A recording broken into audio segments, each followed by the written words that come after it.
Hello అండి, నేను మీ show from Movie Carnivals. And ఈరోజు మన వీడియో వచ్చేసి 4 things I like in Harihara Veeramallu movie. And ఈ వీడియో చూసే ముందు ఫస్ట్ సినిమా చూసిన తర్వాత ఈ వీడియో చూడండి, ఎందుకంటే మేజర్గా స్పాయిలర్స్ అయితే ఉంటాయి ఈ వీడియోలోని. అండ్ నాకు బాగా నచ్చిన దాంట్లోని ఫస్ట్ పాయింట్ వచ్చేసి ఈ మూవీలోని title card, introduction, background music, ఈ 3 సీన్స్కి గూస్ బంప్స్ అయితే గ్యారంటీ అండి. మూవీలోనైతే మూవీలో one of the main highlights అనమాట ఇవైతే. టైటిల్ కార్డు స్టోప్ అనమాట, అసలు బాగా అనిపించింది టైటిల్ కార్డ్ చూసినప్పుడు అయితే. అండ్ ఇంట్రడక్షన్ సీన్ కూడా చాలా బాగుంటుంది. అండ్ మూవీలోని చాలా సీన్స్కి ఎక్సలెంట్ బ్యాక్గ్రౌండ్ మ్యూజిక్ అయితే ఇచ్చారండి మన కిరణ్ గారు అయితే. ఏం లేని సీన్స్కి కూడా మంచి మంచి మ్యూజిక్ అయితే ఇచ్చారండి ఈ సినిమాలోనైతే. అండ్ సెకండ్ పాయింట్ వచ్చేసి చౌకీవాడ. పేరు సరిగ్గా గుర్తులేదు కానీ ఇది ఒక స్పాయిలర్ అండి. చౌకీవాడ సీన్ కూడా చాలా బాగా అనిపించింది. క్లైమాక్స్ ముందు ప్రీ క్లైమాక్స్ చౌకీవాడ సీన్ ఉంటుంది. ఆ సీక్వెన్స్, ఎమోషన్ కానీ అన్నీ బాగా సెట్ అయ్యాయి అనుకోండి.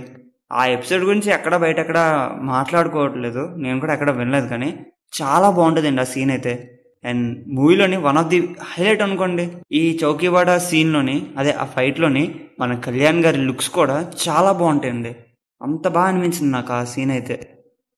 అండ్ ఆ తర్వాత థర్డ్ పాయింట్ వచ్చేసి కొన్ని సీన్స్ ఉంటాయండి, వాటి ఐడియాస్ అయితే చాలా బాగున్నాయి అనమాట. ఎగ్జాంపుల్ చెప్పాలంటే వర్షం వచ్చే సీన్కి ఐడియా చాలా బాగుంటుంది కానీ సరిగ్గా తీయలేకపోయారని అయితే అనిపించిందండి. ఎమోషన్ హైగా పండలేదు. ఇలా 2-3 సీన్స్ ఉంటాయి, ఐడియాస్ పరంగా చాలా బాగుంటాయి కానీ సరిగ్గా రాసుకోలేదు అండ్ సరిగ్గా ఎగ్జిక్యూట్ చేయలేదని అయితే అనిపించింది. క్లైమాక్స్ ఐడియా పరంగా కూడా బాగున్నా కూడా సరిగ్గా సెట్ అవ్వలేదు. మెయిన్గా విఎఫ్ఎక్స్ వల్ల ఫుల్ దెబ్బేసింది మనకి. And fourth and major point వచ్చేసి పవన్ కళ్యాణ్ గారండి.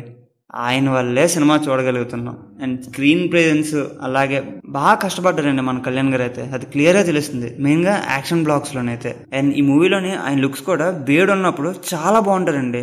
మూవీ మొత్తం కంటిన్యూ చేసింటే బాగున్నాం, బట్ అలా సెట్ అవ్వలేదు అంతే. అండ్ ఇవి అయితే నాకు మెయిన్గా నచ్చిన పాయింట్స్ అండి. ఈ 4 పాయింట్స్ అయితే చాలా బాగా నచ్చాయి అనమాట సినిమాలో నాకైతే.